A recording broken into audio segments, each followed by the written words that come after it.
20,000 flames, 3,000 women. It is December 8th, 1863, 7 in the evening. The Church of the Company of Jesus stands on Calle Compañía in central Santiago, its nave packed beyond capacity. The Feast of the Immaculate Conception has drawn the largest crowd of the year. Oil lamps hang from the rafters, paraffin torches line the walls, and candles, thousands upon thousands of candles, burn on every surface, their light catching the cotton wool clouds suspended from the ceiling, the gauze draping the columns, the painted wooden saints watching from their alcoves. A tongue of fire leaps from a lamp near the high altar. It catches the edge of a gauze curtain. The fabric ignites instantly. Flames race up the decoration, spreading to the cotton clouds above. Within seconds, burning debris begins to fall. The screaming starts. Smoke fills the 90-meter nave.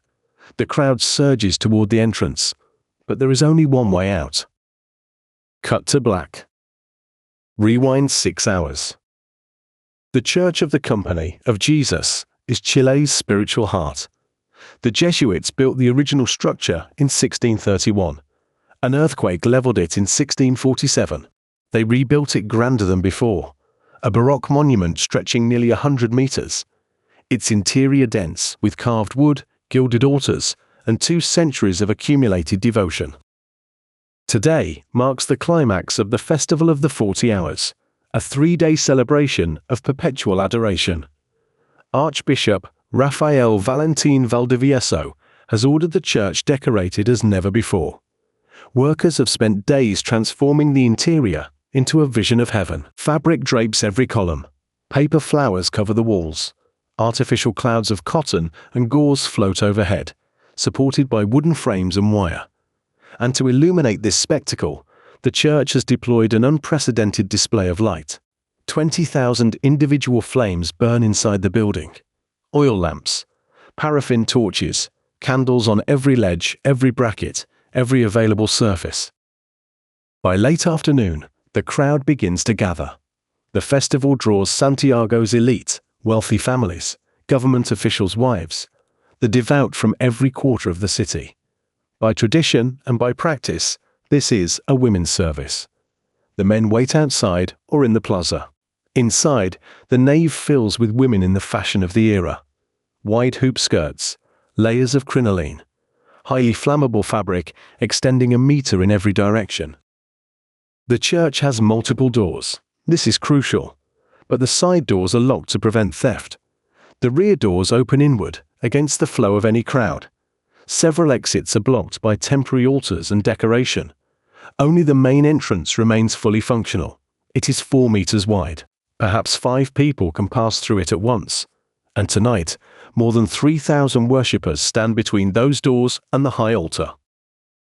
Father Ugarte conducts the evening service. The air inside is thick and warm. The candles have been burning for hours. The temperature near the ceiling, where the gauze clouds hang, where the paraffin fumes concentrate, approaches the flash point of cotton. At 7 minutes past 7, a lamp near the altar tilts, or a candle gutters in a draft, or a flame simply reaches too high. The exact cause will never be established. What happens next takes less than 20 minutes. When it ends, between 2,000 and 3,000 people are dead. It is the deadliest single-structure fire in recorded history. Santiago in 1863 is a city of 115,000 people living inside a tinderbox. The buildings are almost entirely wood and adobe. Narrow streets twist through the colonial core, some barely wide enough for a single carriage. There is no fire code. There is no professional fire brigade. When something burns, neighbors form bucket lines from the nearest fountain and hope for the best. The Church of the Company of Jesus sits 2 blocks from the Plaza de Armas, the civic heart of the capital. It is the most important Jesuit church in Chile, built in the 17th century, rebuilt after an earthquake in 1863. The structure is almost entirely timber. Wooden columns support wooden beams. A wooden choir loft hangs over the nave. The altars are carved wood, layered with varnish. The ceiling is not plaster. It is painted canvas stretched across a wooden frame. Padre Juan Ugarte has spent weeks preparing for the festival of the Immaculate Conception. He wants the interior to blaze with color and light. Workers hang 20,000 paper flowers from the walls and columns. They drape gauze veils across the altars and between the arches. They suspend fabric banners soaked in paraffin to make them hang properly in the still air. The effect is spectacular. The church looks like a garden made of flame-colored tissue. The lighting combines two systems. Gas lamps, recently installed, line the walls. But gas alone cannot achieve the effect Ugarte wants. So the church supplements with open flames, candles in their hundreds, oil lamps on stands, torches in iron brackets, all of it burning within arm's reach of paraffin-soaked cloth. That morning, the sacristan Bernardino Estrada walks through the decorated nave and stops. He has worked in this church for years. He knows how quickly fire moves through dry wood. He goes to the church officials and tells them this is dangerous.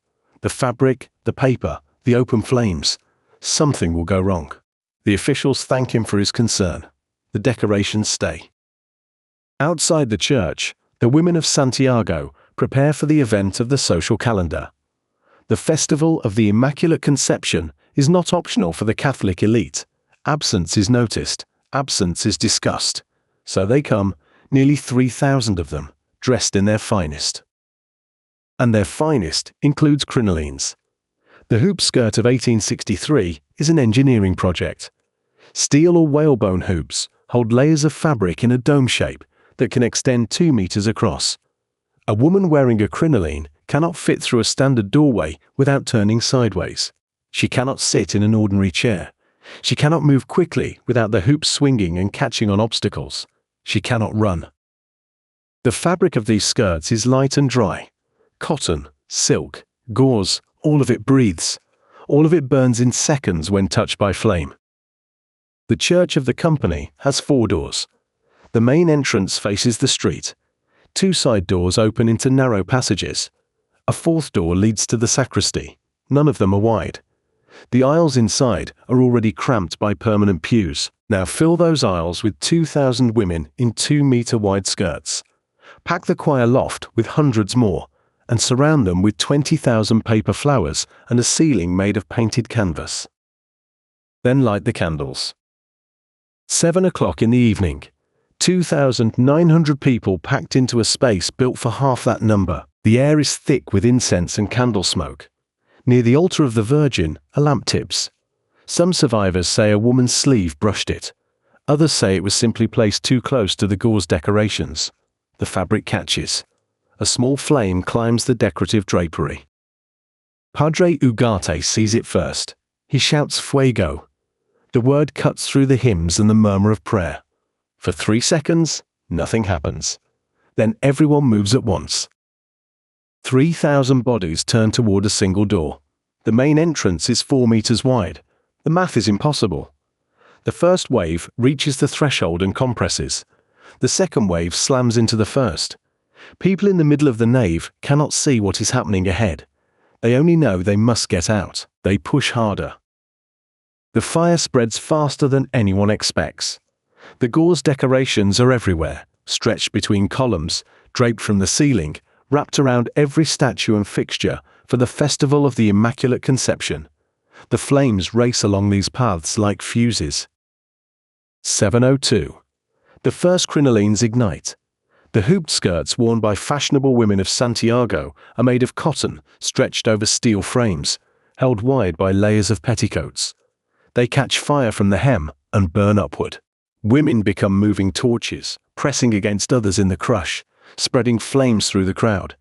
The screaming begins in earnest. 7:05. The temperature inside the nave climbs past 300 degrees Celsius. Paint blisters on the wooden saints. The great chandelier, suspended above the central aisle, begins to sway as the chains heat and expand. 7:08. The wooden choir, loft at the rear of the church, collapses. It falls directly onto the crowd below, onto the people still pushing toward the door. Hundreds die in that single moment. The loft carried the pipe organ. It carried the best-dressed families of Santiago, seated above the common worshippers. All of it comes down. The chandelier falls seconds later, burning oil sprays across the survivors. 7:12. The temperature reaches an estimated 800 degrees Celsius. The bronze bells in the tower begin to melt. Metal runs like water down the stonework. At the north door, bodies stack 2 meters high. The door opens inward. The crush of people pushes it shut and holds it shut. No one at the front can move their arms. Survivor Juana Molina will later testify to investigators that she climbed over burning bodies to reach a side window. Her hands were burned to the bone. She lived. 7:20. The roof collapses. The great beams, burning for 13 minutes, finally give way. Flaming timber crashes into the nave, onto the living and the dead together. Outside, husbands and fathers stand in the Plaza de la Compañía and listen to the screaming. Volunteer bomberos arrive with hand pumps designed for house fires. They pour water onto an inferno. It does nothing. The pumps cannot reach the flames through the blocked doors. The men can only stand and watch the walls glow orange. The fire burns until 3 in the morning, 8 hours. When dawn comes, Santiago begins to count its dead. The flames burn through the night. By morning, the Iglesia de la Compañía de Jesús is a blackened shell, and inside, stacked in the aisles, crushed against the locked doors, piled 3 and 4 bodies deep at the single functioning exit, are the dead. The count takes weeks. Workers pull 2,000 corpses from the wreckage in the first days alone. Many are burned beyond recognition. Others are intact but suffocated, their faces frozen in terror. Families crowd the makeshift morgues, searching for mothers, daughters, sisters. Identification proves impossible for hundreds of victims. The bodies are too numerous, too damaged, too intermingled. The final toll settles between 2,000 and 3,000 dead. The number is imprecise, because Chile, in 1863, has no systematic way to track who entered a church on a December evening. What is certain is this: no single building fire in recorded history has killed more people. Not before, not since. Santiago's Cementerio General cannot accommodate the dead through normal burial. Workers dig mass graves. Processions of carts carry bodies through streets lined with mourners. President José Joaquín Pérez declares a period of national mourning. The entire country stops. Then comes the fury. Archbishop Rafael Valentín Valdivieso faces a city that wants answers. The investigation moves quickly by 19th century standards. Witnesses describe the candles, the fabric, the speed of the flames. They describe the doors that opened inward, the crowds pressing forward as the fire advanced, the geometric impossibility of escape. The findings name a primary cause: the decorations installed by Padre Juan Ugarte for the Festival of the Immaculate Conception, 20,000 yards of fabric, 2,000 paraffin lamps, gauze and muslin and paper flowers suspended from wooden frames. The church was kindling dressed as devotion. Ugarte does not wait for formal charges. He flees across the Andes to Argentina, where he will live out his remaining years in obscurity. No criminal trial follows. The church absorbs the blame institutionally rather than individually. But the public memory is unforgiving. Ugarte's name becomes synonymous with negligent catastrophe.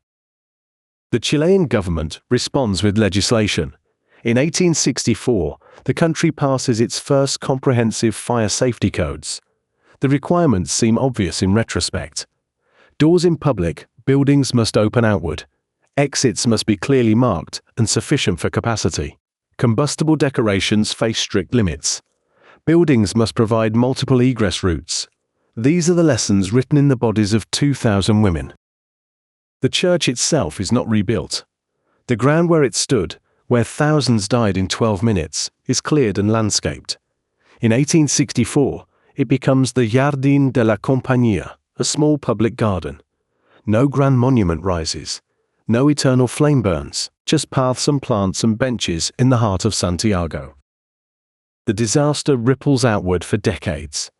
Fire safety codes across Europe and the Americas cite the Santiago fire as foundational precedent.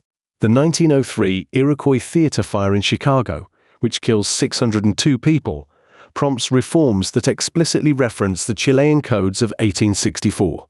Architecture changes, Catholic practice changes, the relationship between crowd and exit, decoration and danger, devotion and death enters the permanent calculus of public space. Today, the Jardín de la Compañía sits in downtown Santiago, a quiet rectangle of green amid office buildings and traffic. Most people who pass through it do not know what happened there. It is unremarkable, peaceful, easy to miss. It marks the deadliest fire you have never heard of.